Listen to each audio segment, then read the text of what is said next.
All right, for today's class, I'm going to go quickly over how to import your motion capture data and then how to retarget it to your Marine character so that we can start to see these actions come together for our cutscenes. So what I've done for you is I've put all of our motion capture data into the same Google Drive. You're going to be shared on this drive, and so I'll show you what it looks like to navigate there. On our Google Drive, I'm going to do this on the laptop because that's probably where you're going to want to be. So you'll need to sign in to a browser, make sure that you can get to your drive. And once you're here, we're going to find where it says shared drives. In here, you will have this Map Studio shared drive. And in here, we're going to hop into the Creative Mocap library. This is where all of our motion capture data lives. So you will find the motion that you want, and all you need to download is this FBX. I have in here the videos so that you can start to look through and see what these motions look like before you download them. But I know that I want this heavy suit walk, so I'm not going to waste the time downloading the video to show it off. So I'm going to download my FBX. It's going to download into my downloads folder, and now I'm ready to go back to Unreal.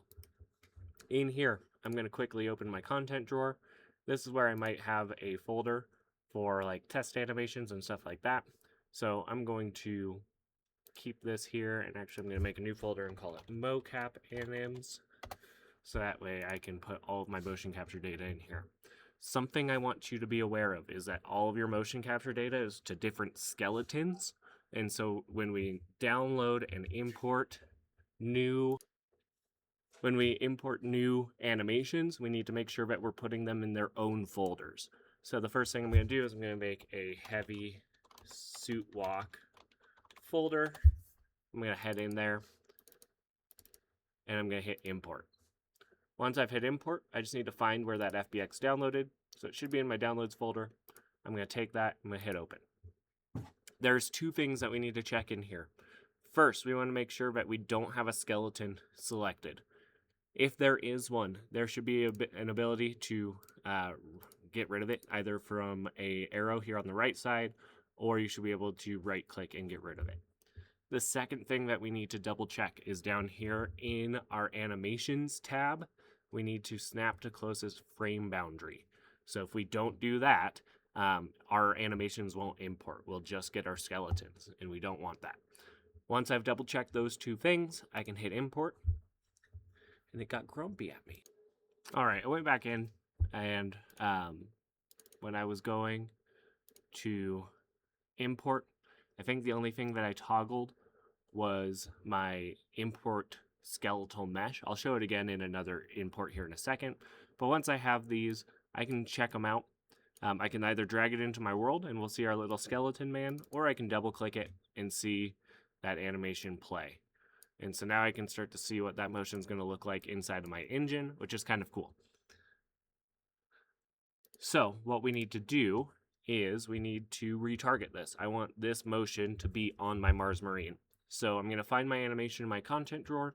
I'm going to right click and I'm going to find this option that says retarget animations. When I select that, my source skeletal mesh is going to be up here and my target skeletal mesh is going to be blank. I'm going to set that to my Marine. So if I can find my Marine, now I can see both of them together, and if I double click my green animation, I can start to see how that motion looks on my Marine. And in this case, this heavy walk looks really awesome. So I'm going to make sure that this animation is selected. I'm going to export that animation, and then I'm going to find my Marine folder and put it into my Marine folder.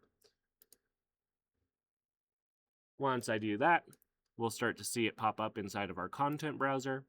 So I'll head back in here, go to characters, hop into Marines where I just saved it, and now I have this heavy suit walk on my Marine.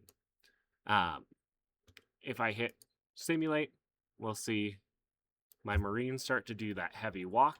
Some things to pay attention to is that our feet aren't going to set directly on our sculpted landscape, so that's something to pay attention to as you're animating, or as you're just framing your camera in your shots. You might just frame it above the feet so that you don't really notice it, right? So that's one way to look at it. All right, the next thing that I want to show you is how to put these into your sequencer. So let's say that I'm ready to start my cutscene. So I'm going to call my cutscene 1A. I'm going to put it in the cinematics folder and hit save. And once I'm in here, I can select my animation in here.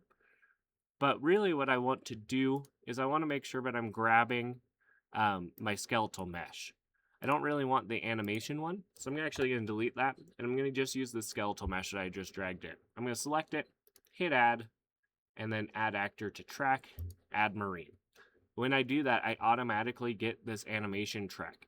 And when I get that animation track, I can hit the plus button, and I can start to see that heavy suit animation, right? And so we can start to see that motion come true on my screen as I scroll through and scrub through.